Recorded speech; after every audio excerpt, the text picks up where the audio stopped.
Hello. क्या हाल है? सब बढ़िया। आज का टॉपिक थोड़ा डिफरेंट होने वाला है। ऐसे तो तुमने थंबनेल में देख ही लिया होगा। हाँ, आज का टॉपिक है स्ट्रीमिंग क्वालिटी के ऊपर। क्योंकि भाई जो बिगनर्स होते हैं भाई, उनका एक ही सवाल होता है भाई, कैसे भाई क्वालिटी कैसे बढ़ाएं स्ट्रीमिंग का। क्योंकि उन्हें तो स्टार्टिंग में कुछ पता नहीं होता। सो मैंने सोचा क्यों नहीं भाई, मैं भी एक स्ट्रीमर हूँ, स्ट्रीम कर रहा हूँ, मैं जा जबकि रहा मेरा क्वालिटी ऐसा आ रहा आ है। जाओ आ जाओ आ जाओ आ जाओ आ जाओ आ जाओ। मेरा एक और है। Again once again. एक और अगेन है। और अगर कोई किसी है ही और नहीं। गेम का देखे तो ऐसा। अच्छा, ये दो टूल है ना। परफेक्ट।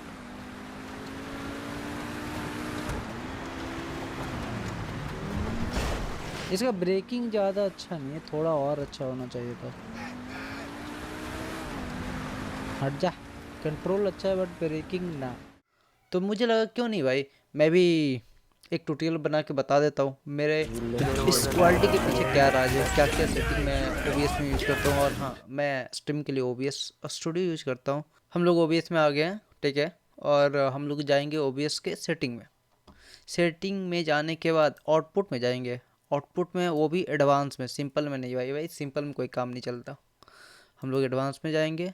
एडवांस के स्ट्रीमिंग के सेक्शन में जाएंगे। और बाकी ये जो है ऊपर वाला ऑडियो इनकोडर, उसे रहने दो, ठीक है, उसे कुछ छेड़खानी मत करो। बाकी ये वीडियो इनकोडर है। तो मैं अभी यूज कर रहा हूँ AV1, क्योंकि मेरे पास 40 सीरीज का ग्राफिक कार्ड है, ठीक है। और जिनके पास 40 सीरीज से नीचे है RTX का, वो HEVC यूज कर सकते हैं।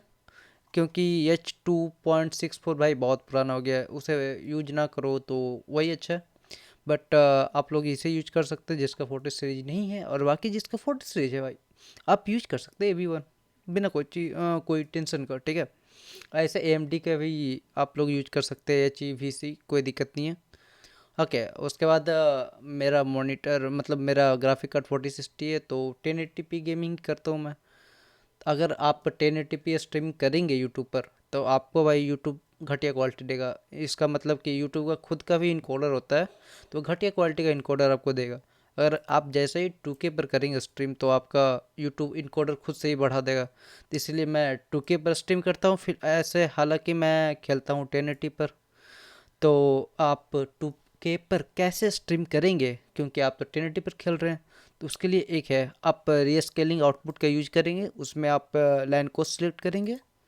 और उसके बाद आपको आउटपुट रेजोल्यूशन 2K पर सेट करना है, बस इतना ही करना है। उसके बाद आपका आउटपुट जाएगा 2K का, ठीक है। बट आप गेम खेलेंगे 1080 पर भी, कोई दिक्कत नहीं, वो 2K का आउटपुट जाएगा।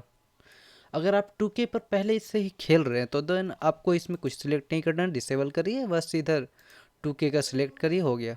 उसके बाद इनकोडर सेटिंग में आपको आना। इधर मेन खेल है, ठीक है, सबसे ज़्यादा खेल यही है, CBR। ये तो आपको ऐसे ही रहना है, CBR ही रखना है इसे। उसके बाद इसमें जो बीट रेट होता है, आप 10,000 से लेकर 16,000 के बीच में कुछ भी रख सकते हैं। मैं तो 16,000 ही रखता हूँ। वो सब क्या, वो अपना डिपेंड करता है, बट हाँ, 10,000 से 60,000 के बीच में, 16, सॉरी 60 नहीं, 16,000 के बीच में रखना पड़ेगा। और की इंटरवल भाई आपको 2 सेकंड रखना होगा, क्योंकि यूट्यूब खुद रिकमेंडेड करता है। उसके बाद ये प्रीसेट, आप इसमें, अगर आपका ग्राफिक कार्ड, आपका पीसी अच्छा है, इसका मतलब कि आप डुअल पीसी स्ट्रीम करते हैं, तो आप ये सिलेक्ट कर सकते हैं, द बेस्ट क्वालिटी। मैं तो गुड क्वालिटी पर सिलेक्ट करता हूँ। ये सारे अपने सिस्टम के ऊपर है, आपको खुद को चेक करना पड़ेगा कि ये आप कौन सा सपोर्ट करता है। मैं गुड क्वालिटी पर स्ट्रीम करता हूँ, क्योंकि मेरा RTX 4060 और सिंगल पीसी है। इस कारण मेरा इनकोडर अगर मैं इधर गया तो ओवरलोड हो जाएगा। इस कारण मेरे को इस पर करना पड़ता है स्ट्रीमिंग। और अगर आपका पीसी अच्छा है, तो आप ये बेटर क्वालिटी या फिर गुड क्वालिटी पर भी कर सकते हैं, ठीक है। वो आपको खुद यूज करना पड़ेगा, एक बार चेक करना पड़ेगा आपको इस पर करके। अगर इनकोडर ओवरलोड आ रहा है तो और घटाना पड़ेगा। तो मैं इस पर, मेरा सही आता है तो मैं इस पर ही स्ट्रीम करता हूँ, ठीक है। उसके बाद ट्यूनिंग क्वालिटी हाई क्वालिटी रखना पड़ेगा आपको। मल्टी पासेस मोड आपको 2 पास करना पड़ेगा। फिर प्रोफाइल मेन रखना पड़ेगा, ठीक है, क्योंकि इसमें तो एक ही ऑप्शन है, इसके अलावा आप कुछ रख भी नहीं सकते। उसके बाद ये दोनों को टिक कर दीजिएगा, look ahead and psycho visual tuning, ये दोनों को ऑन कर दीजिएगा। उसके बाद जीपीयू इसको 0 रखिएगा, ठीक है, इसको इंक्रीज नहीं करिएगा। मैक्स बी फ्रेम रेट 2 रखिएगा। अब तो इधर हो गया। रिकॉर्डिंग में ये आपके ऊपर है, रिकॉर्ड करना है, तो मैं तो स्ट्रीमिंग का बता रहा हूँ, तो वो आप देख लीजिए रिकॉर्डिंग का। उसके बाद ये ऑडियो सेक्शन में कुछ नहीं करना, वीडियो सेक्शन में आना है। बेस कैनवस रेजोल्यूशन आपको 1080p ही रखना है, ठीक है, क्योंकि आप 1080 पर खेल रहे हैं और आप 2K पर स्ट्रीम कर रहे हैं, तो आप उसको लाइन कोस के द्वारा आप अप स्केल कर रहे हैं। तो आउटपुट आपको 2K रखना है, बेस 1080p, और उसके बाद डाउन स्केल फिल्टर लाइन कोस यूज कर लीजिए, जो आपको अप स्केल में मदद करेगा। और अपना फ्रेम रेट तो 60 ही रहेगा, क्योंकि गेम 60 पर ही सही चलता है। उसके बाद आपको अप्लाई करना है, ठीक है। तो इतना OBS में करने के बाद आपको क्रोम पर यूट्यूब वाले स्टूडियो सेक्शन में आ जाना। उसके बाद आपको एक अपना लाइव स्ट्रीम को शेड्यूल मारना अनलिस्टेड करके, ठीक है। उसके बाद आपको इधर थोड़ा चेंज करना पड़ेगा कंट्रोल पैनल में। जैसे इधर स्ट्रीम की का जो ऑप्शन दिख रहा है, उसमें आपको ये पहले से RTM का मिलेगा सेट बाय डिफ़ॉल्ट, बट हमें तो HLS सेट करना है। उसके लिए हमें क्रिएट न्यू स्ट्रीम की पर जाना पड़ेगा। उसके बाद इधर आपसे नाम पूछेगा, ठीक है, तो नाम आप कुछ भी रख सकते हैं। मैंने एक पहले से बनाया, उसका नाम मैंने 2K रखा है। उसका डिस्क्रिप्शन आपकी मर्जी, आप डालना चाहते हैं या फिर नहीं। उसके बाद ये जो RTM है ना, उसके बाद उस पर क्लिक करके आपको HLS सिलेक्ट करना है, ठीक है। उसका सिलेक्ट करने के बाद आपको क्रिएट पर टिपना है, और कुछ छेड़खानी नहीं करना, बस नाम और इसे चेंज करना है HLS। उसके बाद आपको क्रिएट करना, मेरा पहले से क्रिएट है इसलिए मैं नहीं कर रहा। आप क्रिएट करने के बाद आपको इधर ऑप्शन आ जाएगा, एक मेरा 2K का है जो HLS पर है, और एक बाय डिफ़ॉल्ट है, तो आपको 2K वाला सिलेक्ट कर लेना है, मतलब HLS को। उसके बाद इधर तो काम हो गया, बाकी तो ये आपके ऊपर है। ऑटो स्टार्ट, मतलब OBS से आप लाइव स्ट्रीमिंग स्टार्ट कर दिए, तो इधर ऑटो स्टार्ट होना है या नहीं होना है, या फिर आप स्टूडियो से बंद कर दिए तो ये खुद से स्ट्रीम बंद हो जाए, ये सब आपके ऊपर है। अब बाय द वे मैं लो लेटेंसी पर रखता हूँ, आप भी लो लेटेंसी पर रखिए, ज़्यादा सही होगा। बस इसके बाद इधर इसका काम हो गया।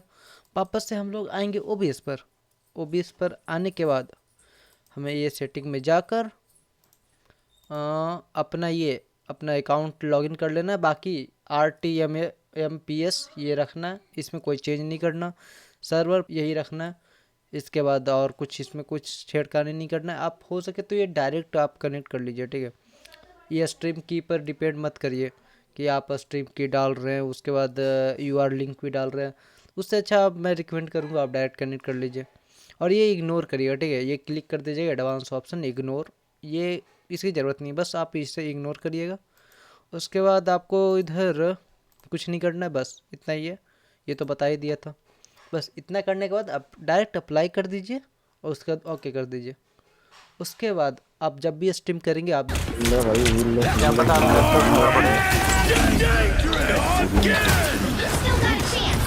हिल ले ब्रो जो हिल कर सकता ले लो भाई, सब ले लो। ये यहाँ पे गिर जाएगा। और अगर वीडियो अच्छी लगी तो यार लाइक और सब्सक्राइब करना ना भूलें। Keep support bro. बाकी bye bye, keep enjoying. Very, very important. को एक ध्यान रखना होगा, जब आप जितना भी स्टिकर या फिर वो अलर्ट्स होते हैं जो आप स्ट्रीम पर लगाते हैं, तो उसका भी अपना वो कुछ सिस्टम पर लोड पड़ता है, तो आप जितना कम रखेंगे उसे उतना सही रहेगा आपका स्ट्रीमिंग क्वालिटी, या फिर आपका इनकोडर पर उतना लोड नहीं पड़ेगा। तो मैं तो कुछ लगाता नहीं हूँ ज़्यादा अलर्ट, बस एक सब काउंट ऑन कर देता हूँ और अपना फेस कैम ही रहता है मेरा, और कुछ अलर्ट नहीं होता है। तो बाकी कमेंट सेक्शन खुला है, आप बताइए आपका कैसा चल रहा है। बस इतना ही था।